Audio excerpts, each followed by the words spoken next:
All right, peeps, welcome to the Culture and People cast. Today we have Enrique Rubio. Enrique, in a few sentences, would you tell us who you are and what you do?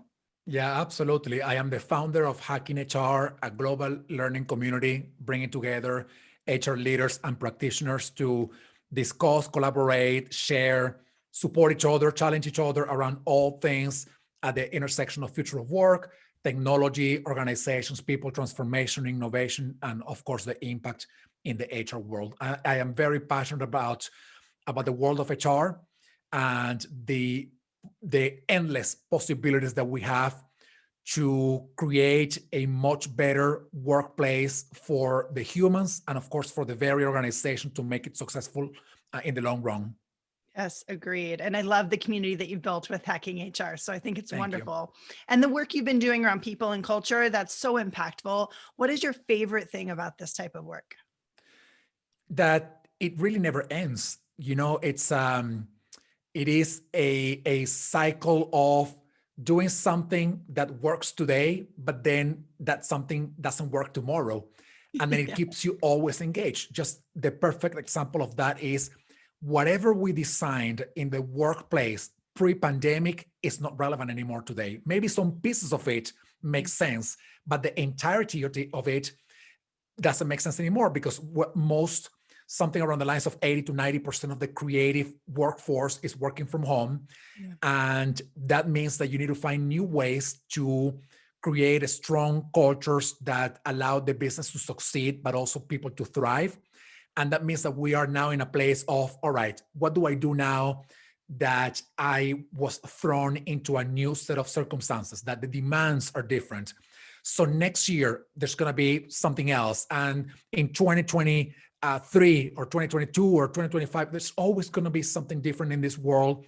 And for those people who, like me, are passionate about creating great workplaces that work for the organization and for the people, once again, it is a never-ending process of staying up to date and changing what doesn't work, discarding what's waste, and creating value in new ways all the time. And that to me is highly rewarding because, well, we have this incredible opportunity to keep an eye, a pulse on the things that are happening and reframe, reinvent, reimagine how we can deliver great value when it comes to culture and engagement. So I think that's really exciting. It's never boring, never No, boring. I No, and love if you how think you say about that. it, when we are recording this podcast, mid-November of 2020, then we were thrown into the first wave of COVID in March of this year, at least here in the United States. Then things seem to have been calming down a little bit, quote unquote, less infections per day, less death per day. And now we're thrown into a second or third wave of COVID. So that means that what we did in March and then what we did in July and what we're doing now may differ from each other because things Yes. are changing. Yeah. And we have to stay very, very connected to what's going on around us to make sure that our culture continues to work. Yes, and I say we were scrappy at the beginning, Yes. Enrique, because we had to be, right? Everybody was scrambling. And so we were scrappy, good, pat ourselves on the back. But by now, or at least soon, we should be moving to sustainable practices, Yeah. right? We lifted and shifted our workday into a virtual workday, but that's not going to work. We can't Yeah. expect people to sit on 8-9 hours of Zoom calls a day. It's just not Yeah. healthy. So how are we going to rethink instead of lifting and shifting more sustainability? Yeah. Yeah. To me, there is a very critical element in this conversation and one that I always share with my community. And that is what matters is not the process that you are creating, but the process by which you are creating that process. So this is what that means. If you are, for example, learning design thinking to create a process, that process that you're creating may go obsolete, may become irrelevant because times are changing. Say in November of last year, you created the most amazing collaboration framework for your organization where everybody was working side by side in the same physical space. By March, you were thrown into chaos. Everything was upended. And now you got to change that framework of collaboration because people are working from home. But if you truly embraced the tools, the capabilities, the skills to create that process, you're going to be able to use them to not necessarily fully replicate the process that you follow to create that new framework, but at least you're going to have some tools in your toolbox to help you create something new that is more aligned to the new times that we are going through. So you're totally right. We were very scrappy at the beginning of this crisis in March of this year of 2020, and we did something. We helped our organizations continue operating. Now we are thrown in different kinds of crises, which is, and we were warned about this, by the way, these crises that are, experts telling people, you know what, COVID will not go away for the next at least couple of years. And what that means is that maybe in 3 months from now, things will seem to be normal. Yeah. But then 3 months after that, you were going to be thrown again into another wave of COVID. So you have to be able to embrace how to operate in these fast changing circumstances. And to do that, you just got to make sure that you're learning the skills and the capabilities that keep you moving and keep you creating things that are adapted to the times we're living in. Being nimble is going to be really important as individuals and the collective. So, correct. Enrique, let's get really tactical for people. Yeah. If there's a listener out there who's saying like, yes, I completely agree. We've got to adjust. We need to thrive. We've got to evolve these cultures and these processes, right? These patterns of behavior in organizations. Tactically speaking, what could an individual, or a leader do to impact their culture in a positive way? Yeah, that's a great question. I'm going to say a couple of things that may sound a little fluffy, but they are very, very critical. One of them is listening, and the other one is being curious. Actually, when you look at the organizations like the Institute for the Future, McKinsey's research, Deloitte's, the World Economic Forum, all of them list listening and curiosity as critical skills for us to remain relevant as human workers in an environment where technology is taking over more and more human tasks. What does that mean for a leader? You got to make sure that you're asking the right questions, or all kinds of questions, to be honest, to your people. You got to make sure that you are listening to what they individually may be going through. You have to make sure that you understand what obstacles may be on the way, on their journeys to give their best to the company, to the organization. So you have to be very curious. You have to be asking questions all the time. In fact, way pre-pandemic, in 2015, Michael Dell, CEO of Dell Companies, in a PwC event, he was asked, "Hey, Michael, what do you think is going to be the most important skills for the CEOs of the future?" This guy didn't take 2 seconds to respond. He said, curiosity. You got to be curious, because the questions that have been asked in the way they have been asked before, they already have an answer. A lot of them have an answer. So you got to find the ways to ask new questions, to continue to ask questions in a different way, so that you can perhaps unveil new knowledge, new ideas, and produce more creative, or empower people to be more creative and reimagine things in the workplace to create more value. So curiosity. And of course, listening is critical.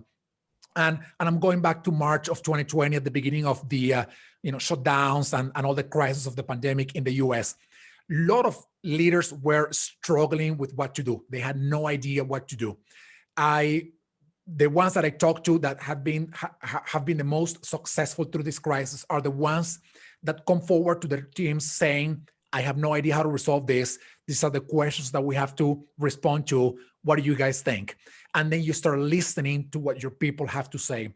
So those two things to me are very tactical things that cost nothing, and you can start doing right this very second. You don't have to wait any longer to make them happen. Being curious about the people, about the organization, about the future, and listening to what your people have to say.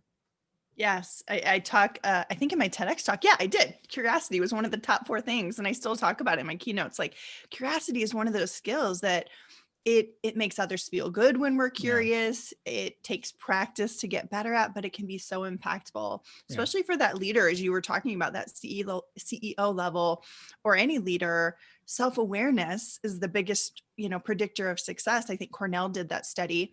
But self-awareness is what makes people humble enough to actually be curious with other people. Yeah. I don't have it all figured out. You might have something good to say. Therefore, I'm going to be curious. I think it's really connected. Yeah, so, yeah. Very and, good. And I think one of the most, fascinating lessons of this COVID tragedy that is happening is that organizations that have been scrambling to get things done and survive the Yeah. crisis have been asking their people, what do we do? What do you guys have any ideas about what to do? Do we improve a line of service? Do we include some other services? Do we just go back to the essentials? How do we do it?